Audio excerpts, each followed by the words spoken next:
Hema committee റിപ്പോർട്ടിൽ nodal ഓഫീസറെ നിയമിക്കാൻ പ്രത്യേക അന്വേഷണ സംഘത്തിനും ഹൈക്കോടതി നിർദ്ദേശം നൽകിയിട്ടുണ്ടല്ലോ. അതുമായി ബന്ധപ്പെട്ട വിവരങ്ങൾ കൂടി. കമ്മിറ്റി റിപ്പോർട്ടുമായി ബന്ധപ്പെട്ടുള്ള ഹർജികൾ പരിഗണിച്ച സമയത്ത് WCC ചില ആക്ഷേപങ്ങൾ ഉന്നയിച്ചിരുന്നു. അതായത് ചില ഭീഷണി സന്ദേശങ്ങൾ ഈ പരാതി ഉന്നയിക്കുന്നവർക്ക് നേരെ വരുന്ന ഒരു സാഹചര്യമുണ്ട്. ഇക്കാര്യത്തിൽ ഹൈക്കോടതിയുടെ ഇടപെടൽ വേണമെന്നുള്ളതായിരുന്നു WCC ആവശ്യപ്പെട്ടത്. ഇതിന്റെ അടിസ്ഥാനത്തിലാണ് നോഡൽ ഓഫീസറെ നിയമിക്കാനായിട്ട് SIT അതായത് പ്രത്യേക അന്വേഷണ സംഘത്തിന് ഹൈക്കോടതി ഡിവിഷൻ ബെഞ്ച് നിർദ്ദേശം നൽകിയിരിക്കുന്നത്. പരാതിക്കാർ നേരിടുന്ന ആക്ഷേപങ്ങളും അധിക്ഷേപങ്ങളും അതായത് ഭീഷണി സന്ദേശങ്ങൾ വന്നു കഴിഞ്ഞാൽ ഇതൊക്കെ തന്നെ ഈ നോഡൽ ഓഫീസറെ അറിയിക്കാം.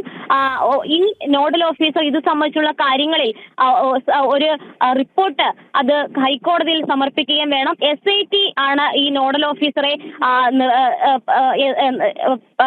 നിയമിക്കേണ്ടത്. ഒപ്പം തന്നെ നോഡൽ ഓഫീസറുടെ വിവരങ്ങൾ SIT പരസ്യപ്പെടുത്തുകയും വേണം.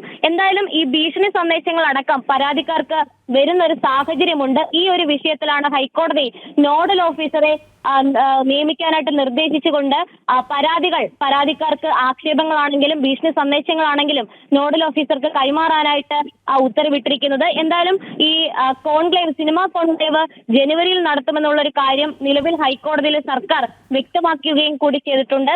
ഷാജിയൻ കർണിന്റെ സമിതിയുടെ നേതൃത്വത്തിലുള്ള കോൺക്ലേവ് ആണ്. അതിൽ കരട് റിപ്പോർട്ട് അടക്കം അതായത് സിനിമാ നയ രൂപീകരണത്തിന്റെ കരട് റിപ്പോർട്ട് അടക്കം അവതരിപ്പിക്കുമെന്നും സർക്കാർ വ്യക്തമാക്കിയിട്ടുണ്ട്. എന്തായാലും നിലവിൽ ഏറ്റവും പ്രധാനമായിട്ട് ഹേമ കമ്മിറ്റി റിപ്പോർട്ടിന്റെ അടിസ്ഥാനത്തിൽ പ്രവർത്തിക്കുന്ന SIT എത്രയും വേഗം നോഡൽ ഓഫീസറിനെ നിയമിക്കണമെന്നുള്ളതാണ് ഹൈക്കോടതി ഇന്ന് ഇടക്കാല ഉത്തരവിട്ടിരിക്കുന്നത്. ഈ നോഡൽ ഓഫീസർ ഈ പരാതിയുമായി ബന്ധപ്പെട്ട് അതായത് സിനിമാ മേഖലയിലെ പരാതിയുമായി ബന്ധപ്പെട്ട് ഈ പരാതിക്കാർക്ക് അവർക്ക് നേരിടേണ്ടി വരുന്ന അധിക്ഷേപങ്ങൾ ഭീഷണികൾ ഇതൊക്കെ തന്നെ ഈ നോഡൽ ഓഫീസർ വഴി അറിയിക്കാം. അത് റിപ്പോർട്ടായിട്ട് കോടതിയിൽ എത്തുകയും വേണം. ശരി, രേഷ്മ ബാബുവാണ് വിവരങ്ങൾ നൽകിയത്.